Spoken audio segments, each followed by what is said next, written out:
Alright, well, welcome to the second session. It's good to be in Australia for doing the session.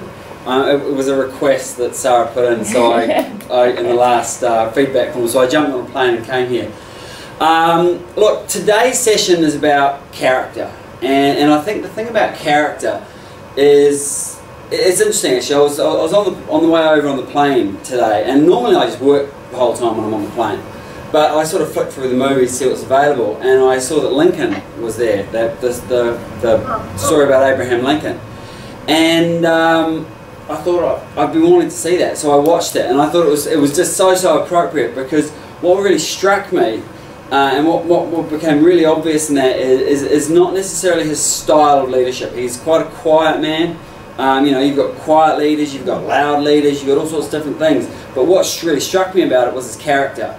And the way that character was something that he was absolutely clear on his character and his values, and that shone through in everything he did. And because of that, and because of the standing, you know, strong with his values and his character, he was the guy who was able to push through the freedom of freeing slaves and making slavery, abolishing slavery in the United States. So it's, you know, I think it's pretty powerful what you can do. And it comes down to character. Now, before we get into that though, why don't people give some feedback about, you know, the last session and what they applied during the last month and some of the results they got. So first we'll start with anyone in Australia. There's only actually Sarah and Henry here today. So yeah. Well, the three main points that I took from the last session was state management, vision and encouragement. I think really setting high standards and creating clarity for a team and keeping positive is a big base of how to be successful in a team. And I found over the last month, me and my huge team of Katie and I have really worked well together, and we've built a really strong bond, which daily it improves, and we've got each other's back like really well. And you may see that by how quickly some of the shifts go and they're covered by us, but I think it's really good that we're such a strong team, and it's just building from there. Fantastic. I mean, that's going to be the sign, you know, almost the litmus test of leadership is how strong the team is. It's not the speeches they do or what they say, or it's how the team interact and the results that they deliver. So that's great. Thank you. All right. What about from New Zealand? Anyone in New Zealand got anything? Any big distinctions they got that they want to share? I've set basically reminders every morning at 8:30 for me that pop up that give me the three areas that I really wanted to focus on from the first one.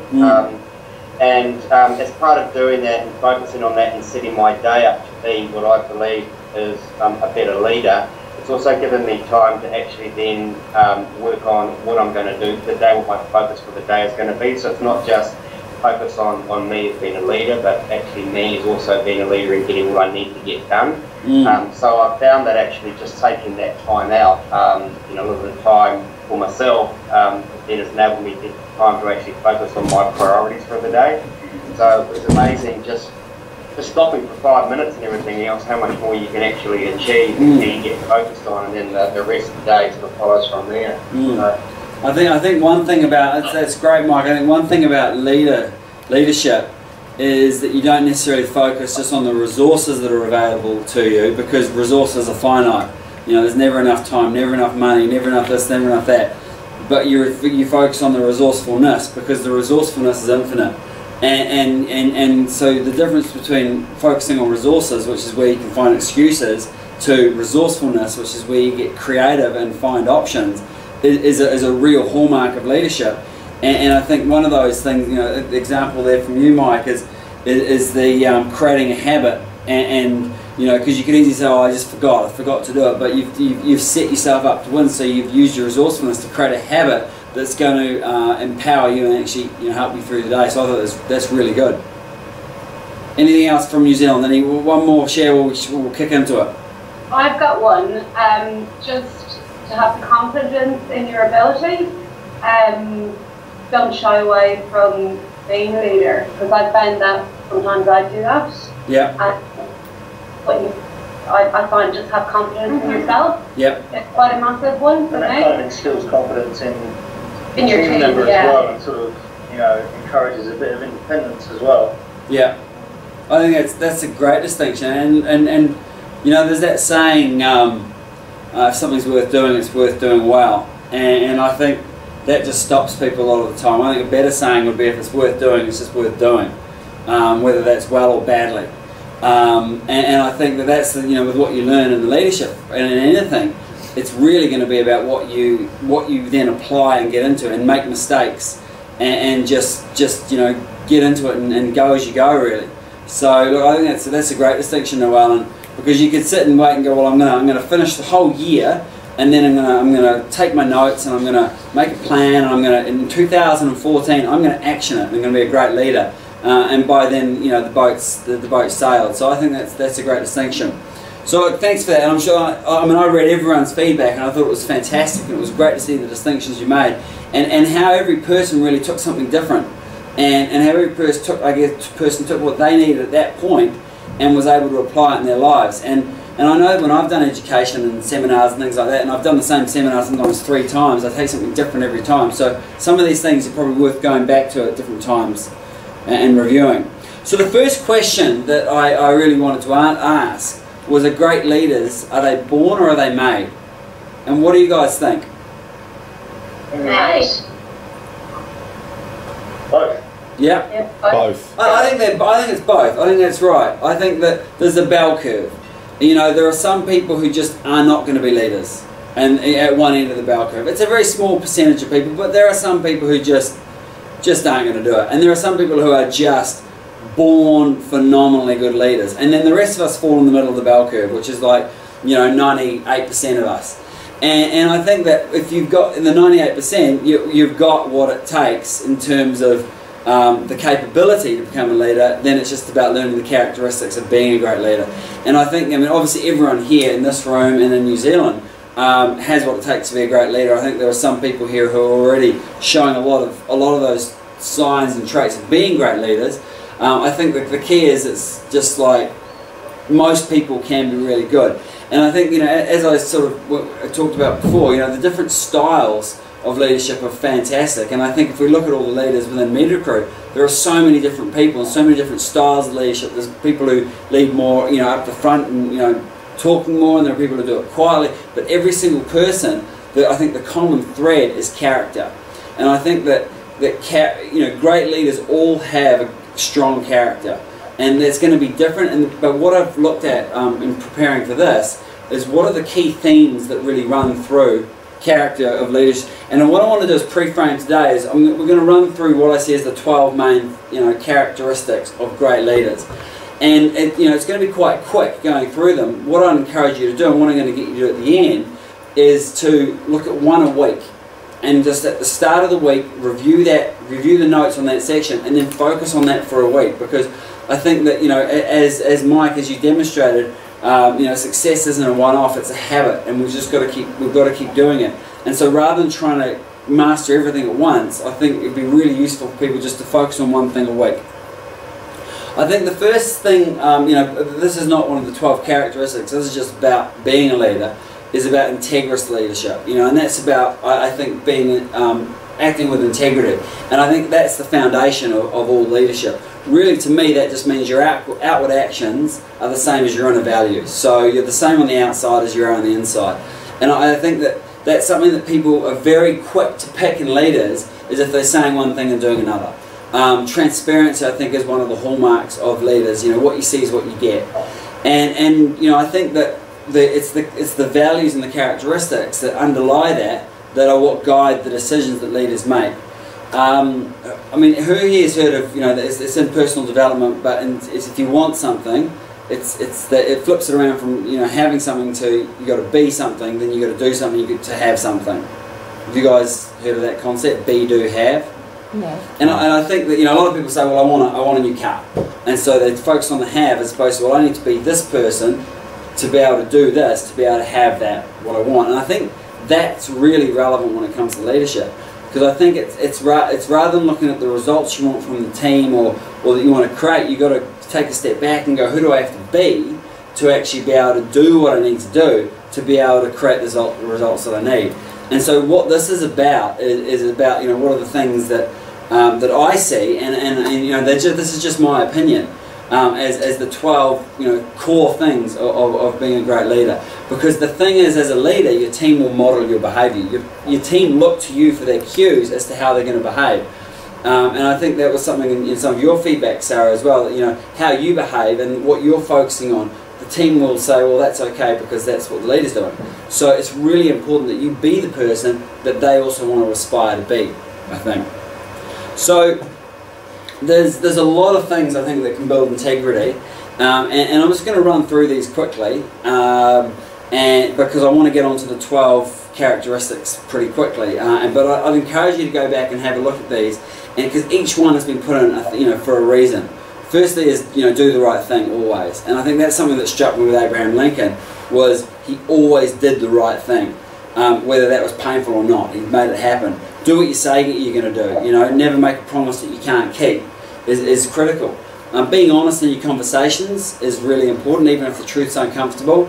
And being willing to deal to people, I think, in your team who act without integrity. You can't let that sort of stuff slide. You know, I think tolerance is the enemy of excellence, and that's a hugely important thing. You know, I think I would expect people in my team to make mistakes. I'd expect, you know, I'd encourage people to be doing things that are going to, you know, some of them are going to lead to mistakes because it means you're pushing the boundary.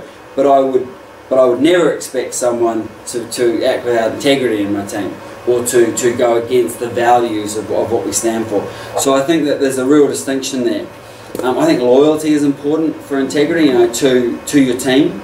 You know, having their backs is important, and loyalty to the company, to the vision, the values and the goals, so we're all pulling in the same direction. I think one thing that's really important with regard to integrity as a leader is not letting other people sway you from acting with integrity, whatever their position. So they may be, you know, in the hierarchy of things, they may be above you, they may be below you, they may be on the same level. But if you're absolutely certain, if you know something's right, then you've got to do that, whether that's easy or not. So before we get into it, I mean, what I'd like to do is just sort of, you know, think of some great leaders. Think of, and just, you know, just throw them out there and tell me what you see is maybe the top 1 or 2 parts of their character that you see as why they're a great leader. Why don't we throw New Zealand first? Who are some leaders that you absolutely respect? I can tell you about someone. When I first entered into the workforce, I was quite young, and there was the woman there that we all reported to, and she's always stuck in my mind as being someone that I have respect for and someone who I try to model. Yep. And what were the top 3 things that made her that person for you? She had real compassion for people, right? But she wasn't soft, but she had genuine compassion and empathy for people. Yeah. She had patience, and she was really clear. You always knew what was expected, where you stood. She always gave each individual the time, attention that they needed, because she had belief in everyone, and she had compassion and empathy. Awesome. Okay. Everyone, she was a really gentle character, but everyone just respected her so much. We just would do anything for her. Okay. Great. I think most of this is covered in what we talk about. What about some leaders we all know about? I've got a couple. One of which was the person that I work for, but probably most of us will know about, and that was Stephen Tyndall from the warehouse. Yep. My get into this when I was working with Stephen is that he was, you know, integrity was just the cornerstone of how he operated and what he did and how he dealt with his team, and not only how he dealt with the team, but how he dealt with others in his business. Yep. So I had a lot of respect for the man. Another one is I don't really know that much about him, but where I have respect for him is he basically sort of says what needs to be said, and it's Bob Jones. Right. You know, like You know, like, I mean, he's very forthright, and he basically said what, you know, what he said what a lot of people are thinking, and he doesn't seem to be too afraid of it. So I don't know enough about him to know whether or not I put him on a pedestal, but there are elements that I respect in the way that he yeah, great. What about here? Someone we'll all know. I've got one. I've actually got two. I'll be quick.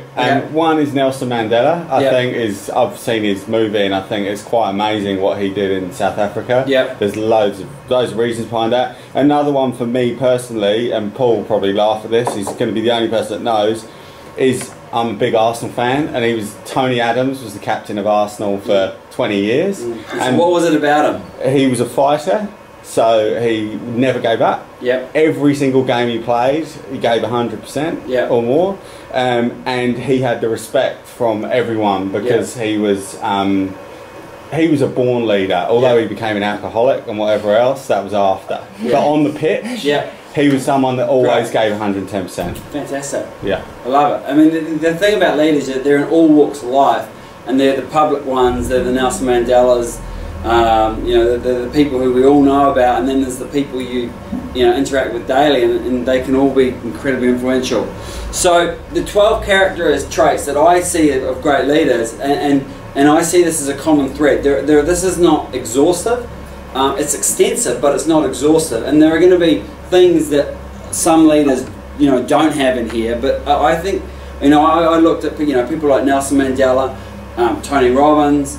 There's Tana Umaga, I think it's a great leader. I looked at a lot of these people, and they all had these things in common, and I think they're all really important, but they're not exhaustive. There are some traits that you're going to have. So being quiet is not one of them, because that's not a trait of all leaders, or being loud or whatever. Those are things that are personality traits that people are different, but these I think are quite common. So the first thing I think that most the great leaders will have is a vision, and I think the reason for a vision is so important. It's to set the focus. It gets people focused on what's important, and it lifts people up, and it inspires them to excellence. I think that the thing about a great leader is they don't only have a great vision, but they can also portray that vision, and they can communicate the vision in a way that people understand. And I think a lot of leaders, they'll do it in different ways. Some of them can paint a picture with words. Some of them will do it with stories. I thought that was something about Abraham Lincoln, that he was, every time he was making an important point, he'd tell a story. And the thing about a story is your defences go down completely. It's like watching a movie or whatever. You're not sitting there thinking, how am I going to rebut this, or how am I going to... People just listen to a story, and the message comes through in a very elegant way. So one thing I think that it could be important, because each of you have a team, is actually asking the team in their words, what do they see the vision of the company as, and see if it's actually in alignment with what the company's vision is. But also, what might be important is looking at, well, what's our vision for our particular team, because we're going to have a company vision. But as I was putting this together, I was thinking, you're going to have visions, and I know from talking with Paul. And from talking with Noel, you've got visions for your teams, and they involve where you're going to sit in relation to some other teams. But I think that's really having that vision is so important. And making sure that it's front of mind, and that people know what they're pulling towards, because I think that's a part of it. We talk about teamwork. It helps people pull in the same direction. So the first thing I think that a leader will have is a vision. The second thing that they'll have is they're going to be passionate. And I think passion is kind of the physical expression of love, or whatever you want, but what you want to call it. But I think people want passion. Like, people want to have. I think passion comes when someone really believes in something, and you can be outwardly, vocally passionate about something. You can be quietly passionate about it. But I think it shows to people that you care about it, and I think that caring is so important. People will do, people will die for passion. People will follow leaders into war and go, adventures and explorations and things. They'll put their lives on the line for passion. I think the key with passion is that, and the key with creating an extraordinary team, is that you're able to, you know, get the fire in their bellies going. You know, you're able to get them to feel passionate, not just about the company, but about their place in the company and what they're doing and their role. And I really think that this is something that if you're not passionate, then it's very, very hard, I think, to be a good leader, because you've got to care. I mean, to be passionate, you've got to care enough. And I think, you know, before people will listen to other people, you know, in terms of intelligence and knowledge and things like that, they first want to know if you care. Because if you don't care, people are just like, whatever. But if they do know that you do care, then I think that's when people will actually listen, and more people will move with you. You know, I just think that it's one of those things that if people find they don't have the passion, I think it's so important that you actually find a way to reconnect with whatever the vision is for your team and for the company, and actually recreate that passion, because I think it's that important. So I think vision and passion, I mean, they're very tied together, and I think they're so important. Now, the third thing I think that great leaders are, and this was, you know, mentioned pretty much in what people talk about with all the leaders, is they're bold. You know, we talked about this last time round. You know, nice leaders are liked by everyone, but they don't have the courage to say what they need to say. You know, they get walked over, they're seen as weak. Fierce leaders don't think about other people. They've got no compassion. They use force to get what they want. And the problem with them is no one likes them. And as soon as you're not watching, people will just play out. Whereas bold leaders have both the compassion, so they care about people, and they have the courage. You know, they say what they need to say, they listen to people, and they're courageous enough to make the tough calls and do what they need to do and say what they need to say. I think, you know, something that Keith Cunningham said to me that I thought was so true is nothing changes until the unsaid is spoken. And I think what bold leaders do is they understand this and they say the unsaid, and that gets incredible results. Bold leaders are respected, and respect is important for leadership, as opposed to they're liked. You may be liked and respected, but they don't go into it saying, I'm here to be liked. They go into it saying, you know, I'm going to do what I need to do to lead this team to great things. The fourth thing a great leader will do is set the focus, and I think this is key, because energy flows where focus goes. So wherever you're focusing, and I realised this a while ago in MedRecruit, because it was maybe 3 or 4 years ago, and there weren't many of us. And I'd go to every business seminar and we'd change direction. Oh, this is a great idea, and we'll do this and this and this. And I realised that because I was continually changing where I was focusing on, the team didn't know where to focus either. So people just focused in different directions, and it was what it was. I think when, as a leader, you choose to focus, so you say this is important, and people will look towards what you say is important.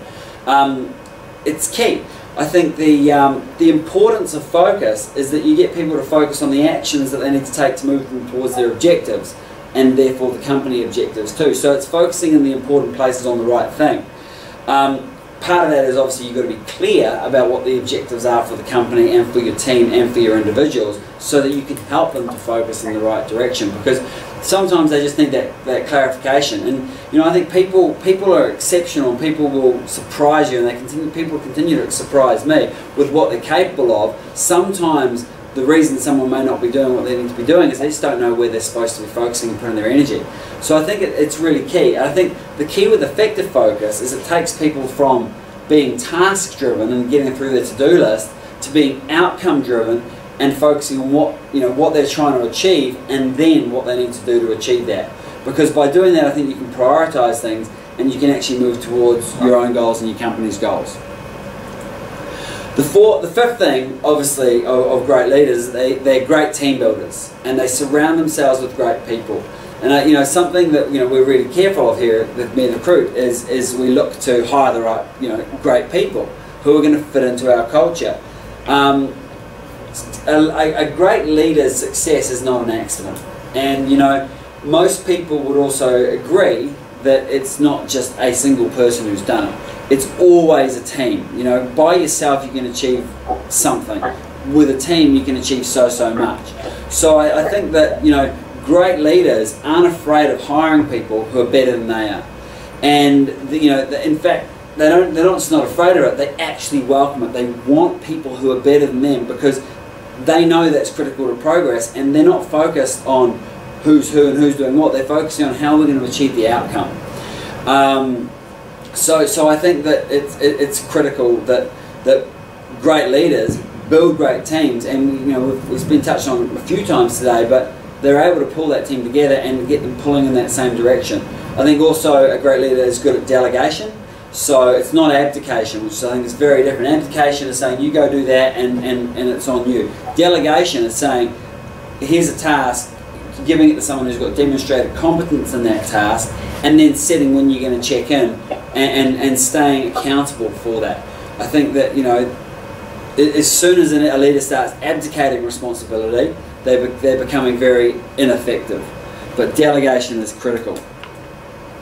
The sixth thing I think about all great leaders is that they're open. They're open to new ideas. And particularly they're open to ideas that don't necessarily conform to the usual way of thinking. If you think about the people who have changed the world, Nelson Mandela, Steve Jobs, Albert Einstein. I mean, you think about these people who have had a massive impact on how we live day to day and where humanity goes. They haven't conformed to just the standard way of thinking. They've thought, well, as Apple said, they think different. And I think that one thing that leaders will do is they're able to suspend judgment when they listen to a new idea and stay open about it before they just sort of shut it off. I see so many businesses and their growth are stifled because it's can't do that, can't do that, can't do that, as opposed to, well, how could we? I think that also a great leader they're not just open to ideas for themselves, they're open to other people coming up with ideas. And I think the good thing about that is that you build mutual respect and trust from your team, and it actually fuels your team to say, well, I want to come up with new ideas, and they're going to come up with great ideas to help further the vision. Something that I've learned with MedRecruit so much is that the people who are at the front line come up with some of the best ideas.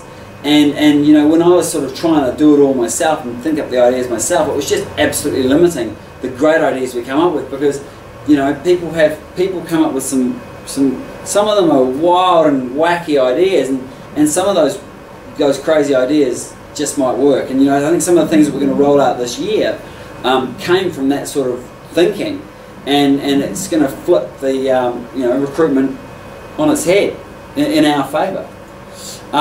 Another thing I think about great leaders, the seventh point, is that they set the standard and they demand accountability.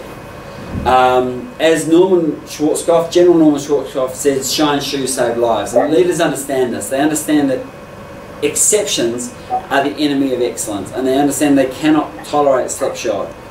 I think in terms of accountability, they instill a culture of accountability. And I think what does accountability mean? To me, it's you see something, you take ownership, you solve it, and you do it.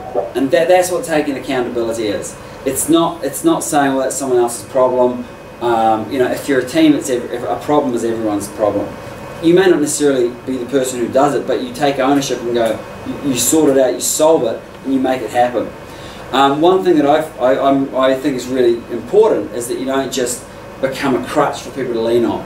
And setting the standard and demanding accountability means that you empower them your team to be better than they currently are. One thing I do now is, if someone's got a problem or a question, it's like throw it back at them and say, come to me with 3 solutions, and what's your best solution? Or just come to me with your proposal.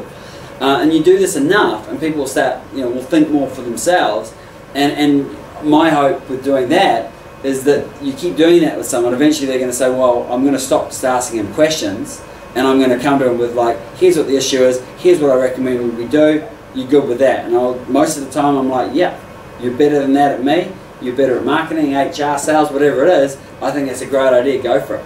So I think that's really, really important, that you actually empower people to be better.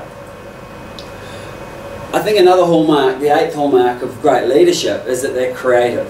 I think if you always think inside the box, you're going to limit, really what it is that you can achieve. And great leaders look at things differently, and they come up with new ways of solving things. It's very related to being open, but I think two of really important questions that a leader can ask is, well, what if this, what if that, what if that, and they're inquisitive. You know, they look for solutions outside the box. They look for creative ways of coming at a different issue, and it's amazing. I think, you know, when people think like that, what can come up. The other question is, what more can we do? You know, what more can we do in this situation? What else could we do? You know, how could we come at this in a different way? And I think creativity is critical for great leaders. You know, not every leader is going to be a great leader, but for the ones who really make a difference and change things for the better, they're going to be creative. I think the ninth hallmark of great leadership, and I think this is a critical one, is that they're great decision makers.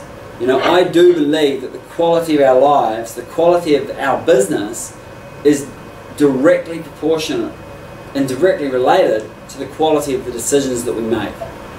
You know, if you're not making decisions, if you get paralyzed by analysing things, you just never move forward. I think great leaders will make decisions quickly, and they're committed to those solutions. If that means that they'll change them slowly, but they're not so rigid that they'll never change them. And that's something that I've heard quotes, you know, great leaders make decisions quickly and change them, you know, and rarely change them. But it's not being rigid. You've got to be flexible. But often what will happen, I think, is when you make a decision, you've got to put the analysis in up front as well. You know, they'll make decisions based on the facts that they've got at hand. They don't need to overanalyze, but they'll make decisions based on the fact. They'll think it through, and then they'll make the decision and move forward. Now, as soon as you make a decision, generally speaking, if it was a tough decision or it's something different, or it's creative, or you've been open, or all these things that are part of being a leader, you know, if it's a massive vision, people are immediately going to start tearing you down. And they're going to say, that's a stupid idea, what were you thinking? Or, you can't do that for this reason. And this is, I think, why leaders don't change their mind quickly. Because the people who flip-flop in life just end up doing this and never go anywhere. I think the great leaders, they'll put the thought in, they'll make a decision, and then they stick to it. You know, they're committed to that, you know, the decision that they've made. And they're not just influenced by every Tom, Dick and Harry who comes at them telling them why they can't. You know, maybe that. You know, if someone comes to you telling them why you can't do it, they're absolutely right for them. They couldn't do it, but you probably can. You know, you've put the thought in, you've put the time in, and it's critical. Now, one other thing I think about making decisions is that great leaders will be thoughtful about other people. They'll be thoughtful of all the parties concerned, but they won't be obsessive about that. And in fact, I think when making decisions, great leaders know that the goal is not to please everyone, and that they can't please everyone. And I think that's also something that paralyzes people in making decisions, is, I've got to please every single person. No, you don't. You've got to make the right decision and do what's best, and it's probably going to, you know, if it's a big important decision, it's probably going to rub some people the wrong way. Great leaders will understand that. I think the 10th thing about great leaders, and this is true for all great leaders, is that they're magnanimous. You know, they give credit where credit's due. I think that they, you know, where credit for success is due, they will spread it as widely as they can. You know, on the flip side of that is a good leader will also take responsibility for failure. And I think that that is an important hallmark of leaders, is that they will make sure that people feel great about the successes, and they take ultimate responsibility. And I call that reverse magnanimity. You know, and it helps people feel good about themselves, and it brings together a team. And I think a leader who will do that, you know, will be respected and trusted by their team. You could also put that as, means you don't have to say magnanimity, is spread the fame and take the blame. You know, it's a great hallmark of leaders. The thing is, a great leader is not looking for the credit. That's not their outcome. They're looking for the results. And they're looking for their team to be successful. And I think that's what this reverse magnanimity is. You know, I think part of that is just acknowledging people and saying thank you. I appreciate you. So I think that that's really, really important. If, you know, you look at great leaders, no one mentioned someone like Hitler, for example. Yes, he was a powerful person, but and he was able to pull people together, but I wonder how magnanimous he was. Probably not that much, and ultimately he went down as a tyrant, not as a great leader. The 11th thing about great leaders, and I think this is so important, is that they're engaged in their surroundings. They're present in the moment. They value the time of other people. They value their own time as well, to everyone's benefit. So they structure their meetings. They have substance to the discussions they have, and they aim to stay on schedule. In exchange for doing that with a great leader, you'll get their complete attention. You won't find a great leader, sitting in a meeting on their phone texting, or trying to text while they talk to you. It's that they give you their presence, and it's not hard to do. It just means you have to take other distractions out and put your full force and power into the situation at hand. The 12th thing I think that great leaders do is they seek out positive energy. So passionate leaders are inherently optimistic. Great leaders believe anything is possible, and they want to be surrounded by people who help keep them enthusiastic and keep them inspired. I think it's I'm looking at some of the people who I look at as great leaders, and they will get openly frustrated if there's a roadblock or just a wave of negativity, because they see it as a hindrance towards achieving great things, towards achieving the impossible. They don't have any time for pessimism. Failure is not an acceptable answer. It's how are we going to do this? What are we going to do? How can we get the result, not why can't we? I think the great leaders believe that in the end, if you haven't achieved what you need to achieve, it's not the end. So they surround themselves by people who do that. And if I look at the people who I know personally, who I think are great leaders in business, particularly, they surround themselves with those sort of people, and that unit of people go through their business life, and they like to be surrounded by people who look for solutions, not problems. Who see the opportunity, not just the downside risk. You need to have all that sort of stuff. You need to look at that too, but it's how can we do it, not why can't we? And I think that's critical. So look, those are the 12 things that I think are the hallmarks of great leaders. And the outcome of that, I think, is trust. I think that if people don't trust someone, they won't totally buy into them. They'll hold something back. But when people do trust people, they'll follow them anywhere. They'll follow them into the unknown. And the thing about that is you need that trust, because great leaders forge new ground. They don't just go over the same old stuff all the time. They go new places. And for people to go to new places, they need to trust you. They need to be ready to go on board with that. I think there are a few things around trust that are important. As I said, we're sort of flying through a lot of stuff today, but I'm going to send all the notes out to everyone so you can have a look through it yourselves. But one thing is integrity. Obviously, within trust, say what you're going to do, what you're going to say you're going to do. It's critical for people to trust you. Competence, I think, is important as well. Make sure that people are competent, and they've got, a leader has the skills to carry out what they need to do. Or I think part of that is, or if they don't have the skills, they seem to actively be doing what they need to do to gain those skills. So, people don't expect leaders to be perfect at everything, but they do expect them to be sort of making progress in the areas they need to. I think trust is built on consistency.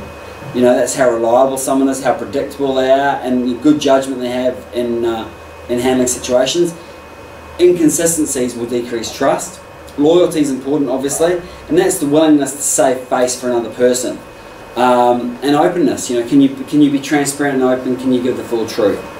So that's I think trust is an outcome of leadership. It's not one of the hallmarks of great leaders. But all great leaders, if they have those hallmarks, those characteristics, people will trust them.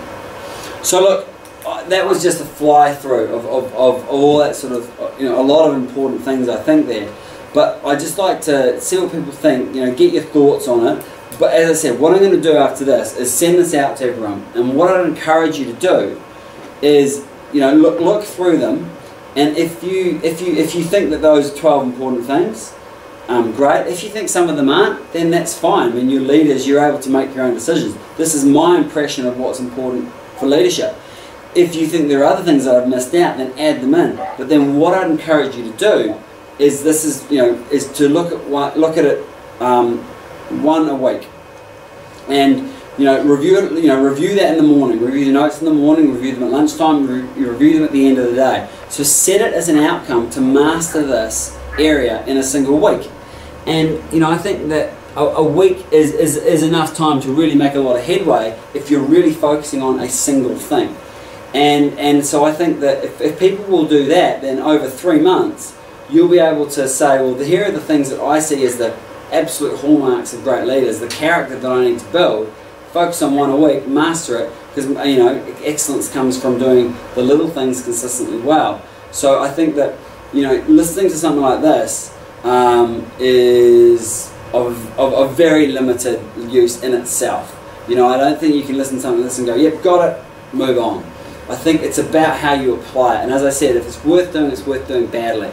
So some of it is just like, okay, you may take the first one and go, vision, right.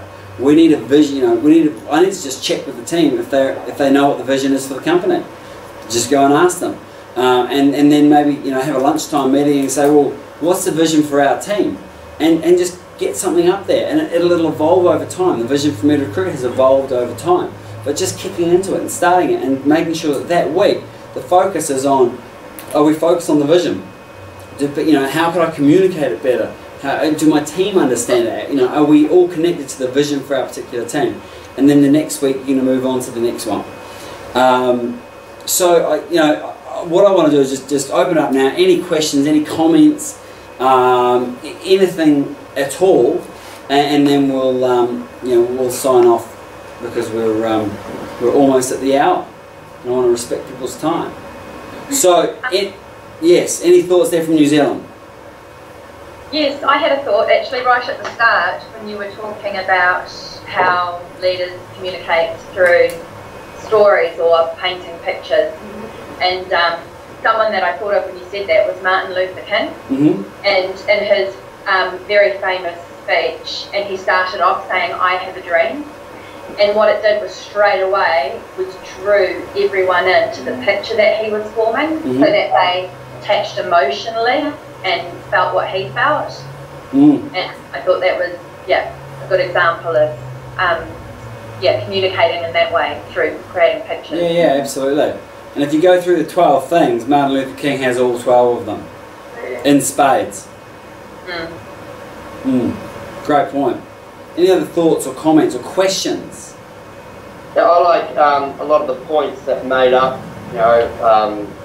someone's character or being a good leader, and I look at must make, or they make great decisions, and I look at the core, the squadron leaders will basically encourage their guys to go up over the trenches and run towards the machine gun, which Neo going like, I'm not sure it's a great decision running a machine gun, but if you include all of the other points in that, they got and they did that, knowing that they were probably going to die, which is the ultimate sacrifice, because of the leader that they were basically following. You took out all those other points as they trusted him, they basically respected the guy, and to be able to inspire a team to be able to do that, is pretty amazing. So a vision there, wasn't it, that it was going to create a better world for the families and and everyone bought into it. They were told to do it. Yeah. No question. To follow that, that person over into a machine gun, there must have been more than just we're doing it because we're told to do it, because they would have had a whole lot more people run the other way if that was the case. It was just, oh, you got to do it because I'm telling you to go, probably not enough. Absolutely. Well, that's the whole point of it then with leadership is people will die for great leaders, and people will put their lives at risk knowingly, because they buy into the vision, the passion, and all everything that goes with that. So great point, Mike. Any other questions, thoughts, comments, anything? An outcome that I'm kind of looking for specifically is trust, yes, but also confidence as well. Confidence that my team has the confidence and the ability to do anything. So I think a big key factor in that is number 10, the magnanimity that you use, spreading the appreciation, making sure people know that you appreciate what they're doing and they're doing a great job, because if they know they're doing a great job, then then you know they'll want to keep exactly. They'll want to keep doing it because it feels good and it feels like they're building their confidence. Absolutely. That you know they're being really appreciated for their impact. You know, and their presence. Yeah, definitely. It's really big one. Those with new staff members. I can just see that with these two guys, with Matt and Elira. You know, already over the last month or so, their confidence levels, their ability to just pick up the phone and just you know, just have any conversation with anybody at the other end, whether it be a doctor or a hospital, is huge. You know, the first couple of weeks they were quite frightened about picking up the phone, but now they're just banging on the phone, getting on with it, you know, getting results, making deals, making money. Yeah, absolutely. I mean, it's really good to see. Yeah, absolutely. The outcome of leadership, one of them is confidence, one's going to be enjoyment, there's going to be engagement, there's so much that comes out that, you know, one of the main reasons people leave companies is lack of direction and lack of effective leadership. And, you know, because effective leadership and effective direction, you know, gives people a lot of the emotions that they want. And ultimately, you know, if we do everything for, you know, it's all emotionally driven. So great point, Paul. I think as well, sorry, and I know you're probably trying to wrap this up, but that just made me think of something else as well. I think it's important in leadership as well to think the best of your team and not think the worst or jump to conclusions, because at the end of the day, we all have strengths and we all have failings. And if you look for the worst in people, you will always find it. And it demoralises and demotivates. So I think as a leader, to always look for the best in people and acknowledge it. The whole visualisation and focus on the negative, it will happen. Yeah. Positive. Look for the good and you'll find it. Look for the bad and you'll find it. I think when you highlight people's the good parts of their personality or what they do really well, it just brings confidence and it builds on it, and everything else will come with that. That's right. Yeah, good point. And you know, one of the first habits in 7 Habits of Highly Successful People is to seek first to understand, then be understood. And you know, that's part of it, is assuming the best. That's part of bold leadership as well, is that you seek to understand, you've got that compassion, you don't just jump to conclusion, because that's the fierce leadership. So great point, Karina. Any other thoughts, comments, questions?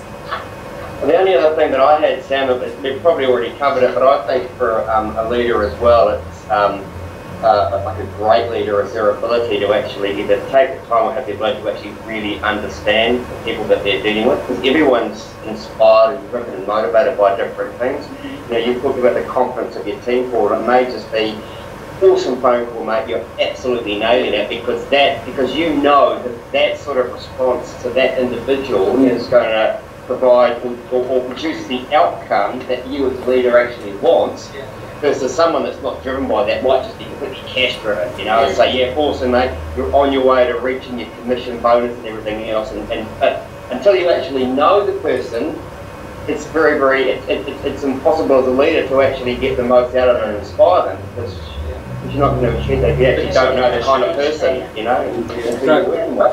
Great point, mate. Love it. Yeah, good point. Any other thoughts, comments? Anyone here? Yes, no? I have one. Have you got one? You go. Oh, okay. Hi guys. Well, my one actually that really hit home was number 12, which was like they're all great, but was to seek out the positive energy, because that's something that I really thrive on, and I actually get really frustrated when I'm in a negative environment. And it's the same at home as well. Like Gemma gets annoyed with me because I often try and shut her down to look for the solution, and she just wants to moan about something. But before you go into that, something I learned, this is from Tony Robbins, there's positive and negative, and then there's women. and masculine and feminine energy. This is something I learned. Yeah. I'll tell you this very quickly. There's the difference between men and women, and it comes down to back in the caveman eras. The men's job was to go out. They were hunters, and they would go out and kill the saber-toothed tiger, and then bring it home. That was it. It was real, just one thing. And women were the gatherers, and so their job was to go out and pick and get the berries and things. And so Tony shared this thing. This is unrelated to leadership, but it's important for relationships. shared this thing about, he called it the MedRecruit. And you know, for women, this is why, for men, they're focused purely, and this is not men and women, this is masculine and feminine energy, and we've all got different parts of each. So it's total generalization. But if you look at the masculine energy, it's like, kill the tiger, got it done, that's it. For the woman, he called it the MedRecruit, where it's like, okay, well, you've got to go over this field, and then you've got to turn left at the stream, and then you've got to take the stream up for 25 meters, and then go over this little log bridge, and then go through this thicket of this, and go through this, and the colours of this flower, this colour, and then you go through the green trees, and then under the brown ones, but don't go near the purple ones because they're poisonous, and then you'll find the red berries, but don't get the big red berries, get the little red berries, because the big ones are also poisonous, and the little ones will be fine. And then you get the little red berries, get them and take them back, and go back through the stream, over the bridge, and blah blah blah, and back. It's called a merit. So women look at the detail. And women just want, so the feminine energy is women want to talk. And this is something that was amazing that I learned, is that they're not, you know, in some situations, the feminine energy, this is not man and woman, just want to talk. And it's not about giving them solutions, because that's a masculine energy way of approaching it. And that's, if your guy friend came to you and go, look, this, and this has happened, they come in and you say, give me a solution. They're not just, anyway.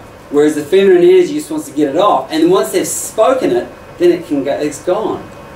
So that's unrelated to leadership, but it would change my life. Rather than trying to fix Claire and solve all her problems. I tell you what, yeah. That's it, just listen, and actually, you know, apply the 11th one of be present, and just listen, and then understand, let's go, okay, this is a MedRecruit. That's all this is. I need to be present and listen to it, and then it goes away. Hey guys. Anyway, carry on, Henry. Carry on with your comment. I'm just going to quickly butt in there, just really quickly, because it is a relevance to leadership, and that you guys all know me, and you probably know that I do like to explain things in detail. And then once Sam explained to me that about the MedRecruit, and because I just go, and I just, if I'm writing a document, sometimes I'll write 2 paragraphs in one sentence to suffice. And so he explained to me about the MedRecruit. He said, actually, you don't need to write all of that, you can just write this. I'm like, oh yeah. And so by learning that, it's changed the way that I write or how I communicate with Sam and other people as well, and just straight to the point, which I think has a really positive effect.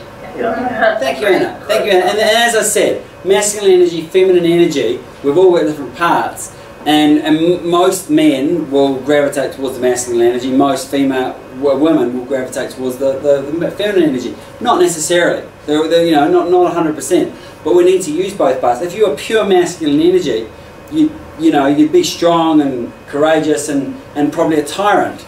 You know, and if you're pure feminine energy, you just be talking the whole time and never get anything done. But so you need to be able to draw from both. But it's understanding those different energies and those polarities are really important. Oh dear, I just lost them because I didn't have it plugged in. That's a great point. I'm gonna. Yeah, that's exactly what happens. That's exactly what happens. Because she's talking away, and I'm like, can you just get to the point? You know what I mean? Like, I always do it, but sometimes you're like, come on, just get the point of the story. Like, what are you asking me for here? And I'm probably a little bit too brash sometimes. And then she's like, oh, don't worry about it then. That's it. Don't worry about it. Then they close up, because then she'll close up, and she's in her feminine energy, and then she closes up and goes into a masculine. Nah, fine then. Yeah. She didn't want a solution. She just wants you to listen. So yeah. Anyway, well, I don't have to finish my story, but the moral of it is that I was finding a lack of positive energy being downstairs with the guys. So we introduced the no moan zone. Yeah. And that instantly was a way of bringing back the positive energy, because they just focused on the outcome they were trying to create. That's great. We got you guys back. And we're connecting to them now. Yeah, good point. That's a great point. And hi guys, sorry, my computer's ran out of batteries. Henry was just, why don't you share your story again, Henry, because I think it's really relevant. Are you guys there? Yeah. Yeah, cool. No, so anyway, so it's going to end pretty quickly, but as I was saying, I'm always looking for the positive energy, and I was finding that in the office I shared with Matt, Nathan, and Michelle, there was a lot of negative energy, and I find, as I say, I find it really frustrating to be in that environment. So we went back to a thing that we've done 2-3 years ago, which was introducing a no moan zone, and we had a silly hat that the person with the most moans had to wear for the rest of the week. And it's pretty much instantly fixed it in that office. And Matt and Nathan and Michelle's focus is all around the outcome and the positives they're trying to create. But yeah, so number 12 really sat with me in terms of, yeah. And as I see, looking, going through things, I was like, really good leaders don't just tolerate negative energy. They make, that's a great sign. You make a change. You don't just put up with things. I think if you put up with little things like that, you end up putting up with a lot of stuff. Any other sort of points or questions or comments or anything, or just observations? I just think reminding yourself whatever action you're doing, is this the action that you'd want a great leader to do if you were in the same position? So great point. Yeah, it's a great point, and that's a great way of looking at it. Especially when you're sort of new in a leadership position, it's like, well, what would so and so do? I did do that as well. And there's, what book is it in? But I think it's in Think and Grow Rich, and he talks about creating your council of experts, Napoleon Hill. And so you sort of every night, it's like a meditation where you get the people who you respect, and you can pretty much throw your problems or questions at them, and they'll give you their answers. So you might have Tony Robbins and Abraham Lincoln, and you might have Tana Umanga or whoever. Tony Adams. But that's a great way of looking at it. What would they do in this situation? And how would, and you might pick them on different things as well. And I come back to Abraham Lincoln because he's a man of unbelievable integrity. So you say, what would someone of massive integrity do in this situation? Or what would someone who was just courageous do in this situation? And then, as opposed to what would I do right now? Great way of sort of coming to a decision, and then saying, does that sit right with me? And then moving forward.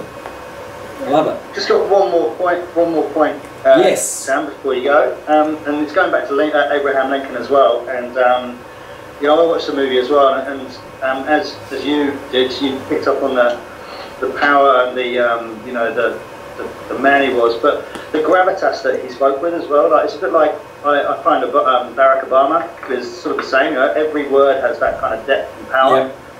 And every word, every sentence kind of counts as well. Yep. I just sort of just came to mind. I thought I'd mention it. Absolutely, great point. And one thing, he would, and this is almost talks to Henry's point, where leaders will they'll match and then lead people.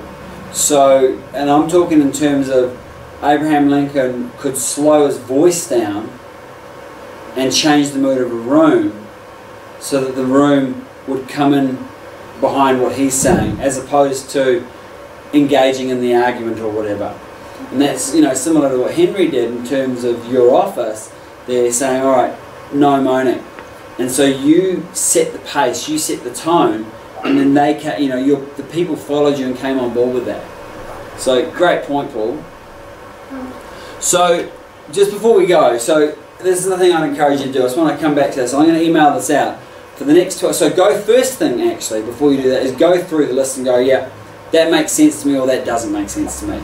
I think he got that one absolutely right, but I don't know what he was thinking, what he was smoking when he wrote that. But and add in other things if you feel you need to, because everyone's leadership style is going to be personal, and there are going to be the core traits that run through everyone's.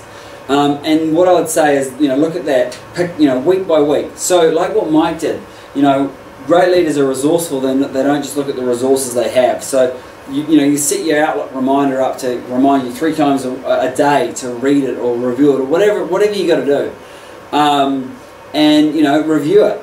morning, lunchtime, nighttime, and actually focus on it and master that for a week, because I don't think you can just read something like this and then master it. You gotta really, you know, live it, and then, you know, make sure that each week you master that to, you know, to an acceptable point, and then move on. And then by the end of that 3 months, you will have developed what you've decided are the important characteristics of leadership. That's just an idea. So I want to leave you with one final thought, which is a quote from Tony Robbins. Is one reason so few of us achieve what we truly want is that we never direct our focus, we never concentrate our power. Most people dabble their way through life, never deciding to master anything in particular. And I think you've got a choice, you know, the quality of our lives are the quality of the decisions we made. So you've got a decision to make as to whether you listen to something like this and go, yep, heard it, that's great, move on, and dabble, or whether you're going to say, okay, leadership is something I'm going to master, because that's going to take some focus, it's going to take some effort.